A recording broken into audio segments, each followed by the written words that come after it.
Assalamualaikum warahmatullahi wabarakatuh. Salam Rakan Yolge Kamera. 8 cara menanam padi yang baik dan menguntungkan, mudah dan praktis versi Yol Kamera. Yuk, simak baik-baik dengan ringkas-ringkasnya. Cara menanam padi yang baik dan menguntungkan tentunya sangat penting diterapkan. Apalagi, olahan dari padi atau nasi merupakan bahan makanan pokok untuk orang Indonesia. Menanam padi di iklim tropis seperti Indonesia juga dapat membuatnya tumbuh subur. Namun, untuk mendapatkan panen yang melimpah diperlukan pengetahuan tentang cara menanam padi yang baik. Karena, di Indonesia sendiri, walaupun padi merupakan bahan makanan pokok dan dijuluki sebagai negara agraris, ternyata produksi padi nasional dan lokal belum mencukupi kebutuhan masyarakat. Di saat tertentu, cara menanam padi yang baik dan menguntungkan diperlukan untuk menghindari segala kendala. Tentunya selama masa penanaman padi hingga masa panen. Banyak kendala yang bisa terjadi seperti serangan hama dan pengelolaan lahan yang kurang tepat. Contoh aja, harus pilih benih padi berkualitas dan menyiapkan lahan yang terbaik. Simak baik-baik, oke. 1. Pilih benih padi berkualitas. Cara menanam padi yang baik dan menguntungkan perlu dilakukan sejak pemilihan benih. Benih padi yang berkualitas merupakan hal yang penting jika ingin meningkatkan hasil panen padi. Selain itu, kamu juga perlu memperhatikan kondisi lahan yang cocok dengan benih padi tersebut. Beberapa ciri dari beras varietas unggulan adalah tahan terhadap serangan hama dan penyakit, toleran terhadap kondisi lingkungan, dapat menghasilkan panen yang berlimpah.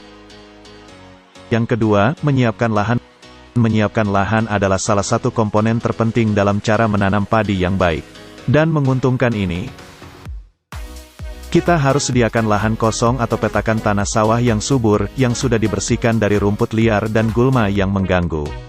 Untuk meningkatkan kesuburan tanah ketika ditanami, tanah dialiri air hingga gembur dan lunak, kemudian bajak menggunakan traktor, lalu genangi air kembali setinggi 5-10 cm, dan biarkan air menggenang dalam media tanam selama 2 minggu supaya racun-racun dapat dinetralisir oleh air. 3. Pembibitan. Cara menanam padi yang baik dan menguntungkan berikutnya adalah proses pembibitan. Setelah menyiapkan lahan, sebar benih padi yang bagus yang sudah melalui tahap pengujian untuk menentukan kualitasnya, rendam 2 hari hingga berkecambah. Beri pupuk area persemaian tadi dengan pupuk urea dan SEP, bisa juga SEP 36, masing-masing 10 gram atau lebih untuk setiap semester lahan. Yang keempat, penanaman padi setelah persiapan benih dan lahan sudah selesai, maka cara menanam padi yang baik dan menguntungkan selanjutnya adalah proses penanaman padi. Usia benih yang sudah dapat dipindahkan adalah sekitar 20 hari, dengan ciri-ciri berdaun 5 atau 6 helai, tinggi 22 bisa jadi 25 cm, batang bagian bawah besar dan keras, serta terbebas dari serangan hama. 1 lubang tanam hanya untuk 1 benih, dengan kedalaman tanam berkisar 2 cm. Itu pun tergantung pada jenis padi. Yang dimaksud hibrida atau non-hibrida. Yang kelima, perawatan dan pemeliharaan padi. Cara menanam padi yang baik dan menguntungkan selanjutnya tentu merawat dan memelihara tanaman padi dengan baik. Pada saat perawatan dibutuhkan ketelitian yang lebih. Karena jika kita lalai, maka hasil panen akan kurang memuaskan, tentunya. Cara pertama, lakukan penyiangan dalam 2 minggu sekali. Selanjutnya, lakukan pengairan yang wajar supaya tidak kelebihan atau kekurangan. Selain itu, lakukan pemupukan setelah 10 atau 15 hari dengan menggunakan pupuk urea dan SEP 36, TSP dan lain-lain dengan 100/50 per hektar. Pemupukan dilakukan setelah 25-30 hari dengan pupuk urea dan Ponska dan lain-lain, dengan 50/100 per hektar. Selanjutnya yang keenam, yaitu pemupukan.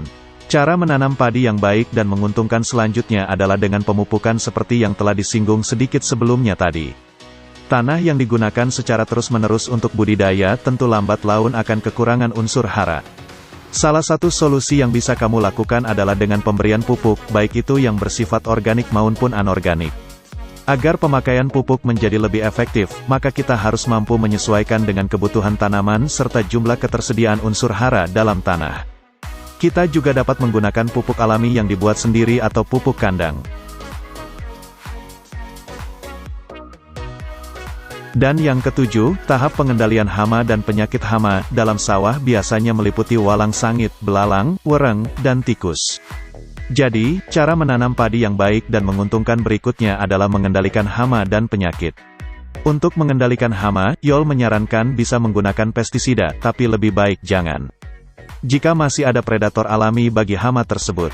Jika predator alami dari hama tersebut mulai mengganggu, Anda musnahkanlah dan beralih pada pestisida organik. Itu pun tergantung pada kita atau kendala hama yang kita hadapi. Yang terakhir, proses panen. Panen padi tidak akan menghasilkan sesuatu yang menguntungkan apabila dilakukan dengan sembarangan, dan hanya boleh dikerjakan saat bulir padi sudah cukup masak. Hal ini disebabkan karena panen yang dilakukan terlalu dini akan menurunkan kuantitas serta kualitas panen. Berikut ini ciri gabuh yang sudah siap panen atau contohnya. Simak ya. 1. Daun telah mengering dan 95% gabuh sudah berwarna kuning. 2. Padi telah berusia 30-35 hari sejak hari sesudah berbunga atau tergantung varietas yang kamu tanam. 3. Gabuh mudah rontok apabila diremas dengan tangan. 4. Kadar air pada gabuh bersisa 16-30%. Padi atau gabuh yang sudah dipanen harus segera diletakkan pada tempat beralas terpal dengan tujuan mengurangi atau menekan penyusutan hasil panen. Setelah itu, kamu dapat memulai proses perontokan bulir padi. Selepas itu, bulir-bulir gabuh dijemur selama 1-3 hari agar kadar air semakin berkurang atau mencapai 15% saja. Setelah proses pengeringan selesai, gabuh dapat disimpan di tempat yang bersih dan kering. Itulah beberapa cara menanam padi yang baik dan menguntungkan versi Yol Camera yang perlu kita terapkan.